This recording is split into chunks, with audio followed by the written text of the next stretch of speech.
Welcome to episode 6 of Rising Leaders Stories from the Legacy of Young Athena.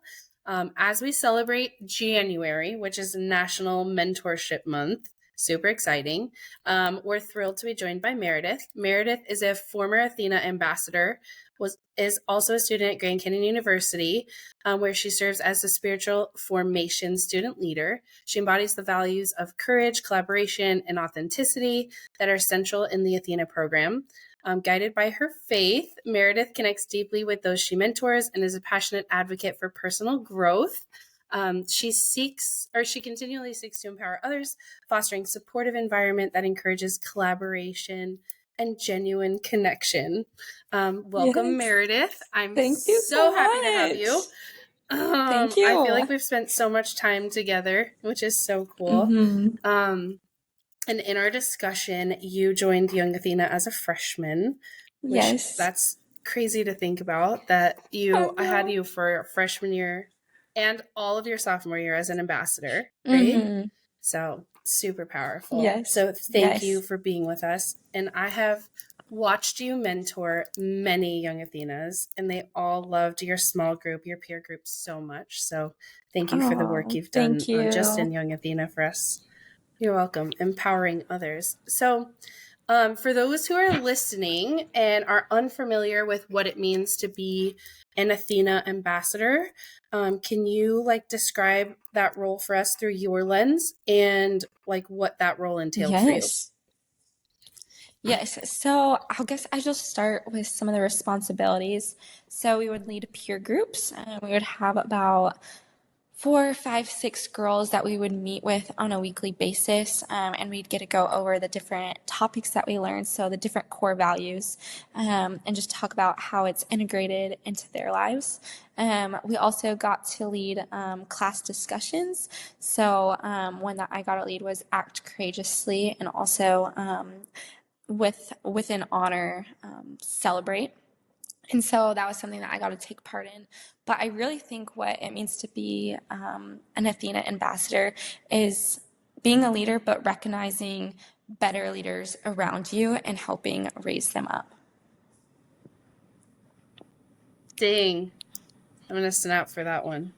It's so true. Because part of the Athena mission, we talk about the responsibility. With success comes the responsibility to bring others with you, and to often bring those voices to the table that are often overlooked. So I love that that's your perspective on it, because I feel like it's so true and we've had this conversation on many of podcasts now, where the synergy that we create within the Young Athena program is that of collaboration and just lifting each other up, and trust, and knowing that even on your worst day, your Young Athena, the partners, friends, peers are always going to be there to lift you. So that, even as an ambassador, is maybe an elevated responsibility out of that, because not only are you a Young Athena graduate and you now stand in those principles, but now you're stepping into the responsibility of bringing the new Young Athenas with you on this journey. So yes, incredibly powerful. Absolutely. Yeah. Thank you. Yeah. So it's so good. How did the Young Athena program first shape your understanding of leadership and mentorship?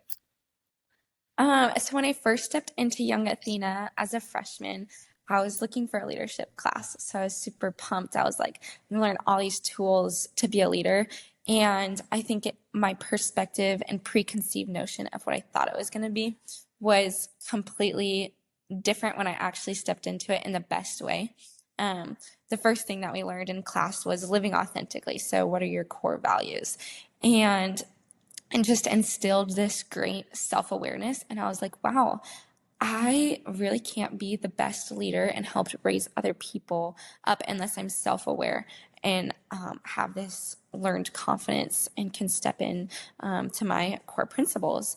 And so that was super helpful, just having the class to do that, and having opportunities to, one, when I first joined, people were speaking life into me. And then when I got to step in to the ambassador role, speak life into other people and help them have that confidence and self-awareness as well.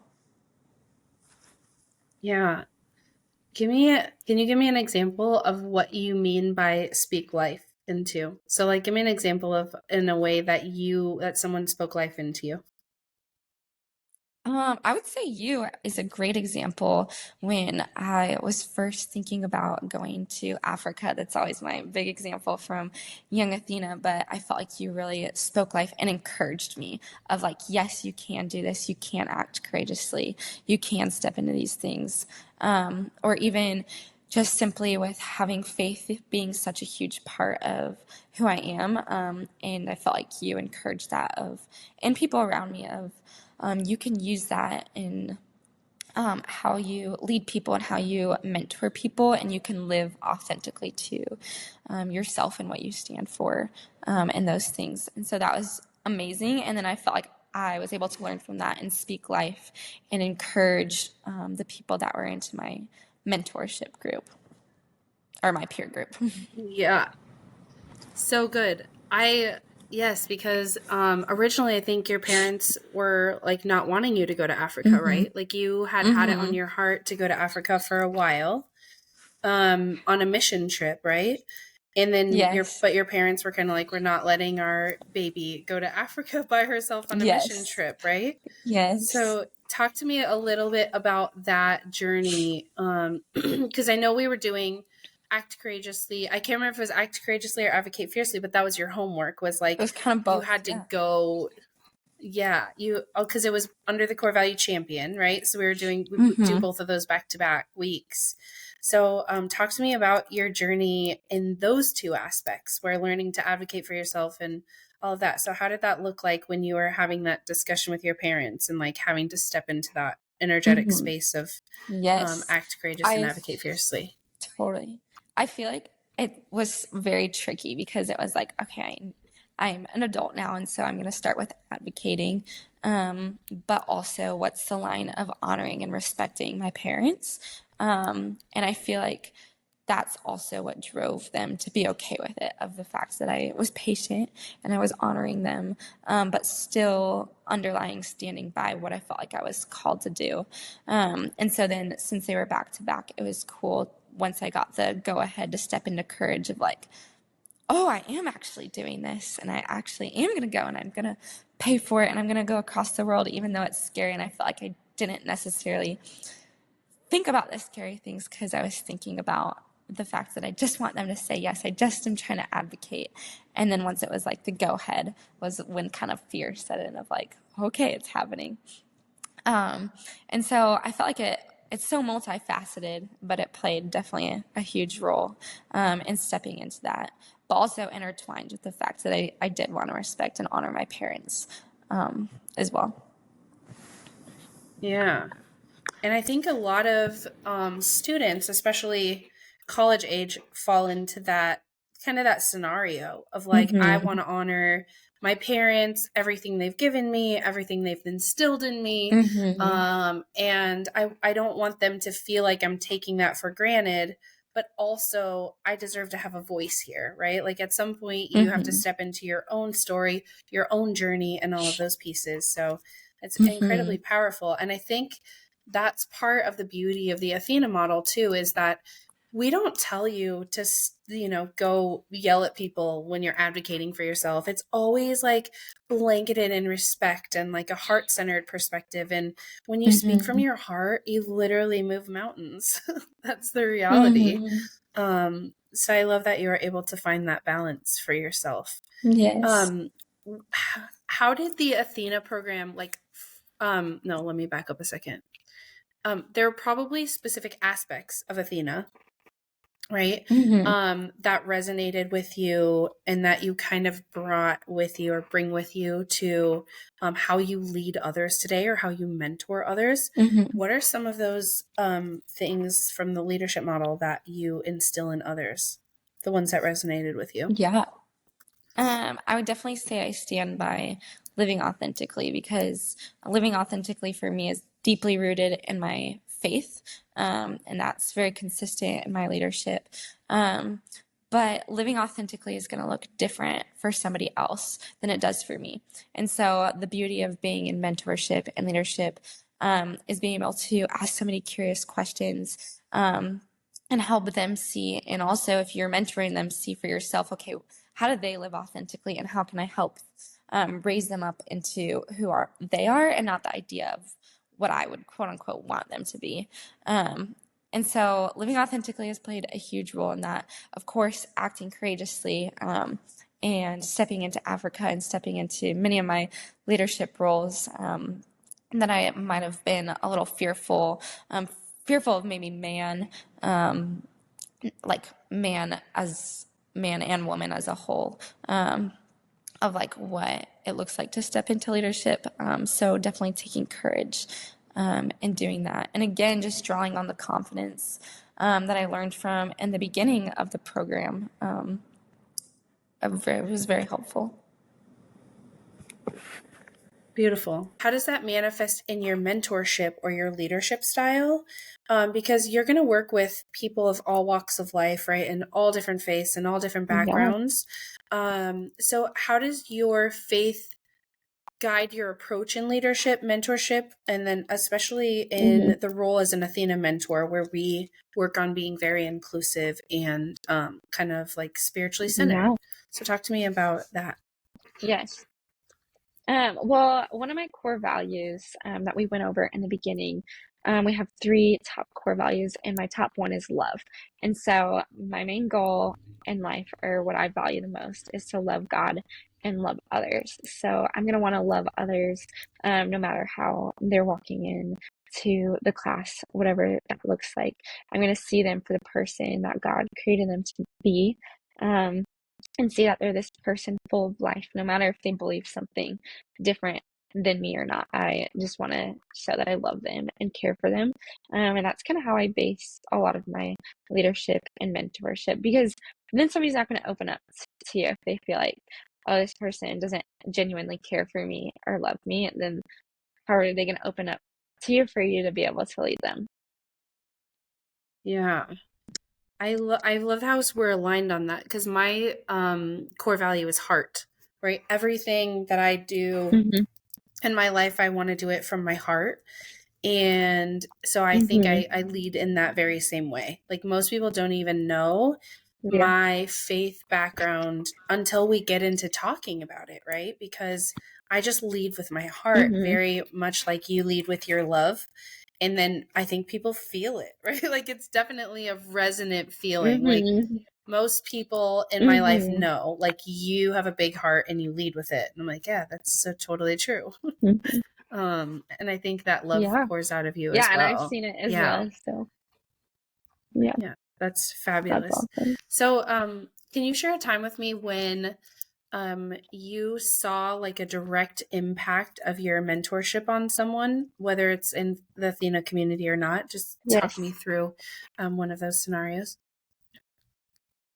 Yes. So this is in the Athena setting, but also in relation to um, like my spiritual beliefs as well.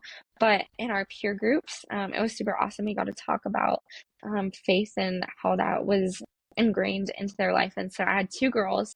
Um, Specifically, I had Hallie and Janelle, and it was super awesome because I was able to encourage them in their leadership, and they're actually both now in 2 different leadership roles as life leaders on campus, and so they got to step into faith and in their leadership as well, and so that was super awesome to see. I love that. Considering, and shout out to Hallie and Janelle both, because I'm Yes, pretty sure they're followers on the Young yes, Athena page. So we'll have to make sure we give them yes, credit where credit's due. She always yes, comments on my stuff, so I know she's out here watching. yes. Um, They're awesome. They're both great so leaders. So yeah, and I mean, to that point, you were one of the youngest Athena ambassadors that we've had in the program, because hmm considering that you took Young hmm Athena as a freshman and then stepped into this very big hmm leadership role your sophomore year, because some of the people in like hmm the peer groups and in our sessions were juniors and seniors. So how do you think hmm your unique position and perspective, like, how were you able to step into that role of like kind of not Yeah. even looking at age or grade or any of that. Hmm. How were you able to navigate those waters? Yeah. I think in some ways it was beautiful because again I got to share in the beginning of how good leaders recognize better leaders around them. And because I was younger than some of the people who were even going through the program the first time, and they were older than me. I got to learn from them, which was super cool. But in some ways, it wasn't this huge gap where it provided a hierarchy of leadership. It's like, hey, we're all leaders here. We're all capable of stepping up.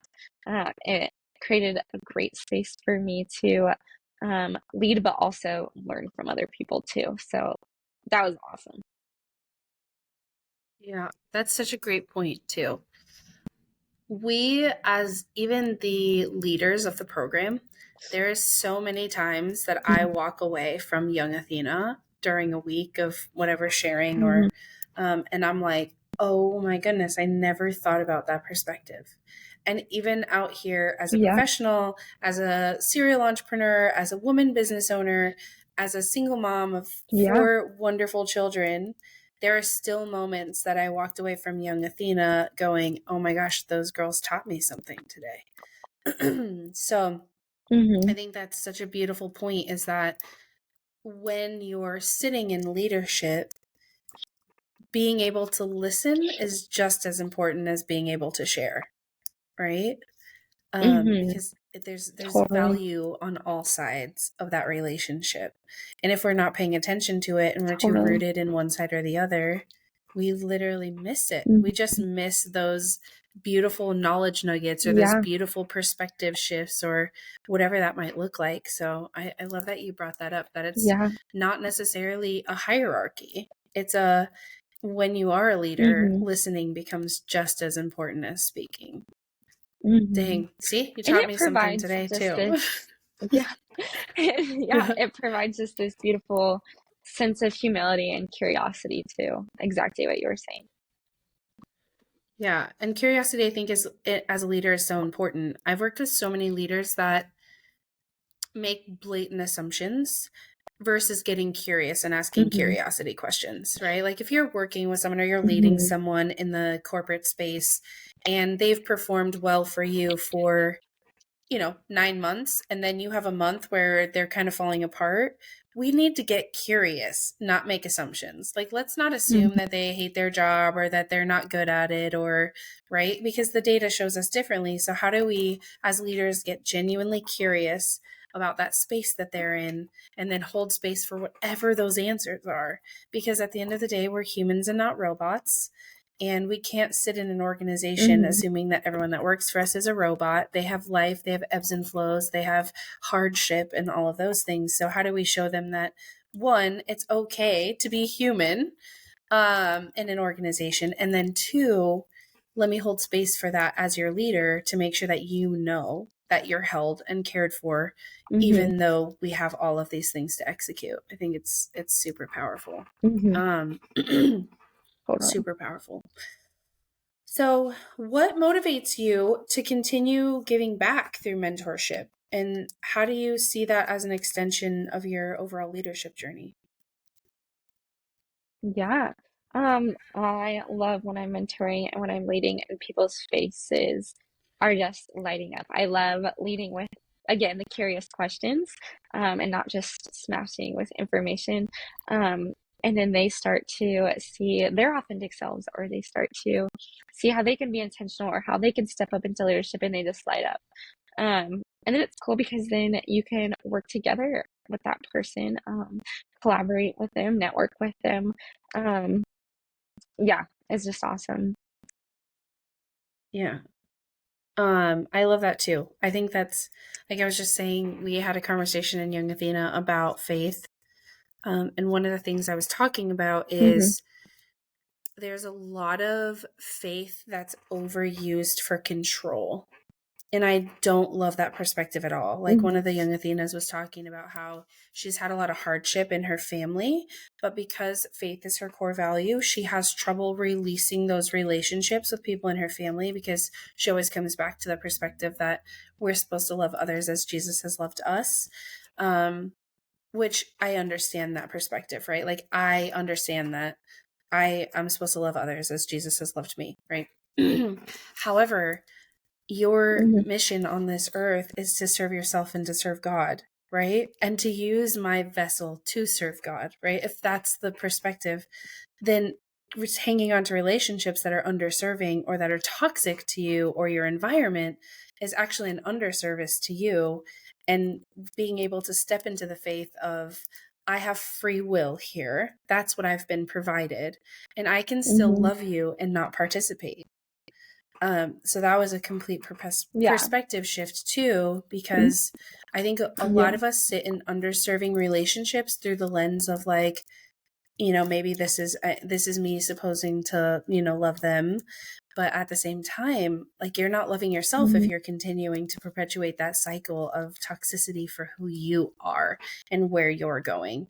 And it's nearly impossible as a woman to stand in your light if you're being bogged down with bad energy all the time. Like there's a time and a place where Yeah. you need to navigate those waters, and that temptation will come up and you might get steered in a direction that is maybe not so fulfilling, but at the same time, like always coming back to your core, coming back to God, coming back to your center. And then you'll just know like it doesn't feel good because it's not supposed to be there. Yeah.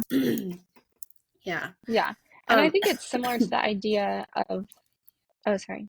I think it's similar to the Go idea ahead. of like you can love the people around you, but then it's the same thing as like, okay, is iron sharpening iron? Are they pushing you to be better? So similar to like setting those boundaries. Exactly. And boundaries are so essential, especially being in college age, right? Like you're in the thick of what most people perceive as like the wild time in your life. And then how do I stand strong in my Mhm. boundaries and in my faith and all of that to make sure that I'm still walking in alignment with my truth and my authentic self every Mhm. single day? I think sometimes Mhm. especially in college settings, high school, college, that's really hard to do because everything is so influential. You're like in a wild discovery period where you're like, what do I want to do? And what do I want to be when I grow up? And what do I want to spend Mhm. the rest of my life doing for my career? And so you're open to so much influence that if we're not careful, you can get caught up in underserving patterns Mhm. or underserving relationships. And it's really hard. Like, I'm just so proud of all of you. That's what I'm going to say. Like, I look at Mhm. all of you sometimes and I'm like, I'm 38 with 4 kids. And there's even times where I feel like I'm influenced, right, by the external noise. And then I always come back to faith and I'm like, but at the same time, like I'm raising a family, right? Those boundaries for me have to be so much more Yeah. important. But being able to stand Mhm. so strong in your faith in college and lead through that lens is just, it's magical. It's literally, you're just such a magical Yes. human being. So you're welcome. You deserve it. In what ways do you continue to learn and grow as a leader and as a mentor? Like what are Mhm. you doing now? What are some of the things that Mhm. you're exploring or stepping into? I know Mhm. you told us about a mission trip that you're Yes. going on, so that's definitely going to be Yes. a place you're going to go and lead. But talk to me about what's next on your Mhm. journey and what you're doing to stay sharp in your leadership skills. Yes. So I'll be continuing going to Africa, and so building off of that a little bit, I'll be going for a month, and I'll be going to a school there, which I'm very excited for. But I think to continue sharpening my skills, one, I look for a mentor, which is super helpful. Of like, okay, if I want to mentor people, I also need one as well. Somebody I can ask for feedback of like, how can I do this better? Or how can I be better in this way? Somebody who's going to be honest yet gentle with you. Um, I continue to read. I feel like that helps me um, be a leader and to continually learn, to read about things, to know different perspectives is super helpful. And then right now, I'm super blessed to be in a leadership position at GCU with spiritual formation. So getting to continue stewarding my leadership through that. I love this. What can you give us a little like 30-second commercial on what spiritual formations is for those listeners who might not Yes. be aware? So spiritual formation is different practices that align with the life of Jesus, so that we can be formed more into his image of love. So essentially having a vibrant life and relationship with God. So um, maybe different types of ways to pray or different ways to read your Bible or sitting in silence and solitude, and just escaping from all that outside noise that you were even talking about, to be formed more into his love. So, That's incredible. Is that something that's offered on GCU campus? It is, right? yes, it is. So, yeah, we have workshops on campus. We go into life groups and we do traveling workshops on different specific campuses. So we get to partner and collaborate with the life leaders, which is super exciting. Um, we have different times of prayer that our team, we pray for the schools. So people will submit prayer requests. We have a prayer team at the worship events, which is super cool and unique. That's really amazing. So for any of the young Athenas that are listening to this, if you're on GCU campus, the spiritual formations group is, you can get plugged in with Meredyth. She's in the honors college. I'm like, she's not hard to find. She's also on Instagram. She's out here for you. But that's something, if they're looking to deepen their faith or even just needing support, that's a really great place to start, right? Because having prayer warriors in your circle is a really Yeah. powerful experience, right? Like, Mm-hmm. I was just talking about this because my Totally. grandma always tells me about everyone that's on her prayer list, because I take her to church every Sunday, and we talk about this all the time. How she like takes people off and adds people on, and like it's this rotation. But the intention of having like a prayer warrior in my circle, I'm always like, oh, like I have someone who's Mm-hmm. praying for my health every single day. And I think that's really such a Mm-hmm. beautiful gift where I don't think when I was younger and people are like, oh, I'll pray for you, I really understood the impact of what that actually meant to me until I was older and life got a Mm-hmm. little hard. And I was like, dang, having someone that is out there praying for me or will pray with me or will hold space for me, like it's Mm-hmm. unmeasurable the impact that that has. Mm-hmm. I love that. So I want to talk for a second about your mission trip because I know you're going back to Africa. You were just saying that. Yeah. Um, so now that you've like have the Athena programs and you're really like empowered by them Mm-hmm. and you walk with them every single day, how do you move that cross culturally? Because right now you're being pulled out of her ecosystem that we've, the Young Athena ecosystem is vast at Mm-hmm. GCU, but being pulled out of that and then going to a place like Africa and then also standing in your faith and you'll be teaching, I'm sure, the word of God while Mm-hmm. you're there, and all of that. But how do you kind of Mm-hmm. take the Athena principles and lead within that in a cross cultural setting? Yeah. So again, living authentically is a huge part of that. Acting with courage, that can be scary. Again, you're dropped into a whole new ecosystem, like you said, a completely different setting, um, culture, even eating different foods, different ways of transportation just looks different. So having courage, and being willing to be curious, and have humility. Um, but I think the beauty of going into a different culture, is pulling on what we learned in the Athena program. And one of the principles is celebrating. And so celebrating that people are different and they're unique. And how beautiful is that to, in my lens, build the body of Christ. And just see how their different gifts can be brought to the table, how we can collaborate with those different gifts, how we can build relationships, foster relationships. So many of the values are intertwined, and can be taken into cross cultural settings. That's amazing. I have never even thought through what that is, but I've also never done a mission trip. So kudos to you for being Yeah. able to bridge that gap, right? I mean, seriously, we are from two Yeah. different cultures, two different family upbringings. Like we're literally bridging that gap. But I think that's what makes mission work so important, right? Mm-hmm. Is recognizing that through that Mm-hmm. humility and that lens of we're all human. We all have the same struggles. We Yeah. all have the same, right? Like that is really a sense of Totally. belonging.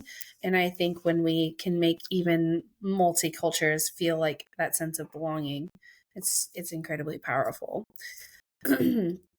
So, I wanted to kind of like just open up for advice because I'm sure there's a lot of young women who have a really great relationship with God, with their faith, but they have trouble really standing in it, right? Like there's a lot of influence, like we were talking about that Mm-hmm. noise that kind of happens. So, what advice would you give a young Athena now who's kind of teetering on that? I really want to truly step into my faith and bring this in as a part of myself and what Mm-hmm. I share, and not being kind of bogged down by the negative perceptions that sometimes Christianity has in 2024. What advice would you give Yeah. them? Yeah. I think that this largely aligns with Young Athena too, but living as set apart from the world. I feel like we learn a lot of that in Young Athena, of like we're living set apart as leaders, but also through the Christian lens, we're also living set apart as Christians. I myself, I pray for a lot of wisdom and discernment. So wisdom for when I should stand up, discernment of, is this true? Is this right?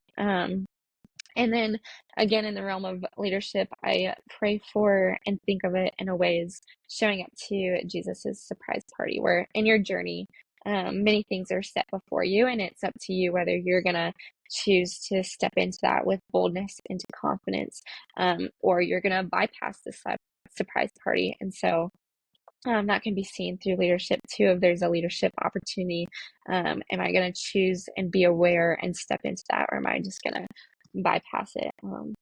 So those would be my biggest things that kind of stick with me. Yeah, that is the cutest thing I've ever heard, though. Like Jesus's surprise parties. So real, Yeah, though. So totally. real because a lot of times it is a Yeah. surprise party. Um, just like I was saying, like going to DC, what a surprise party. Like never did I ever imagine Yeah. that I was going to be invited by two people that I highly respect to go to this conference with them, to show up in a way that I was asked to show up. I like never would have, that's just not something that Mm-hmm. I would have ever thought. But what a surprise party. Absolutely. Mm-hmm. And to be able to Yeah, step into totally. those surprise parties with boldness and brilliance and just your being your unapologetic, um, authentic self, it's such a game changer. And knowing that your play is Mm-hmm. backed, right? Like this is, if it is, I don't want to say if, because these surprise parties are real, you already know like this was set before you for a reason. There's a purpose here.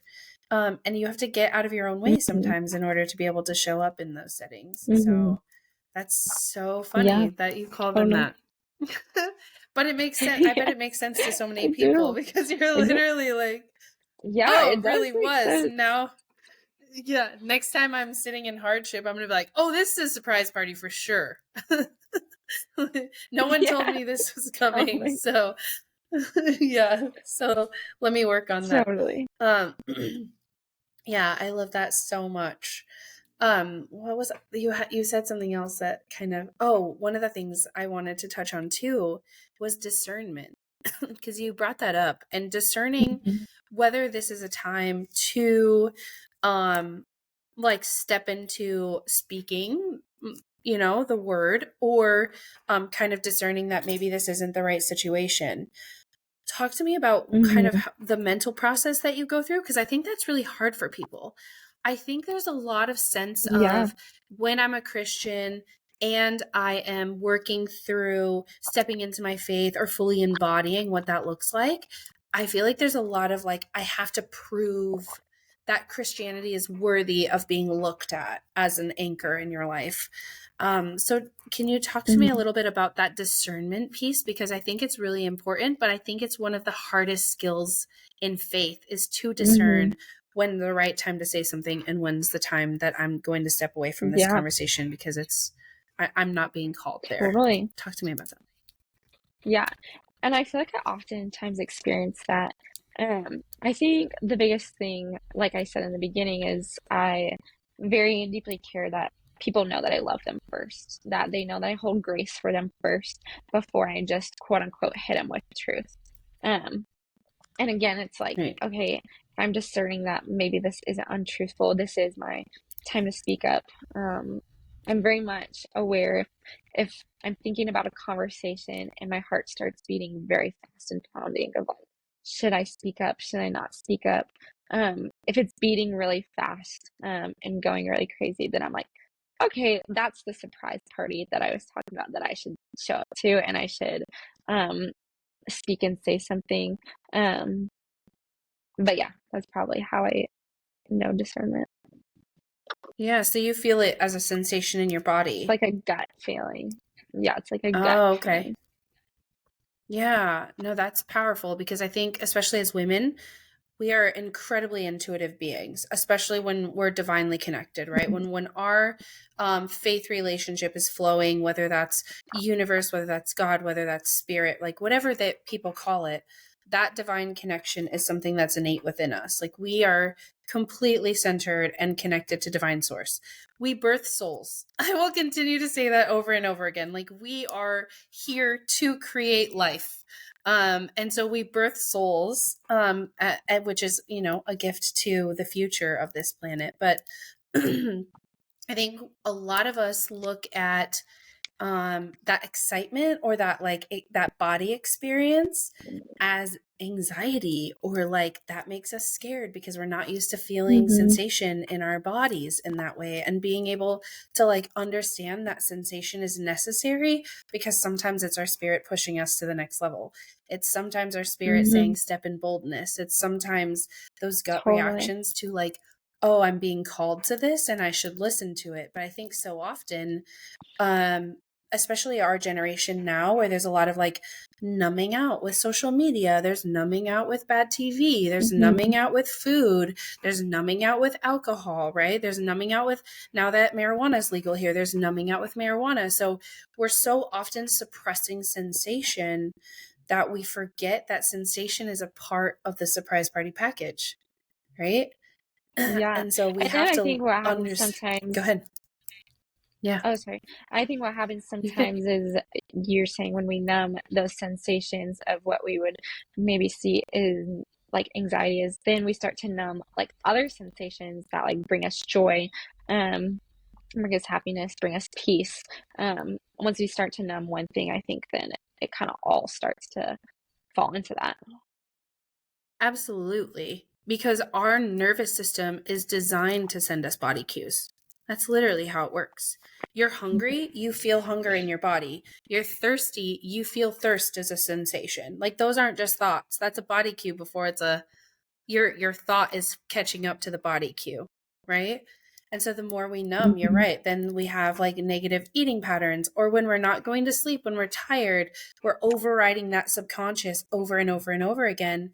And then you're right, there is this dissociation that happens, and then Mhm. all of a sudden we're trying to be whole and then not able to be whole because I've been ignoring my sensations a good chunk of my life. So I love that you brought that perspective Mhm. forward, because if we are going to walk in our faith and in our truth, those scary sensations are going to be real. That level of excitement and Mhm. anxiety, those feelings in your body are very similar.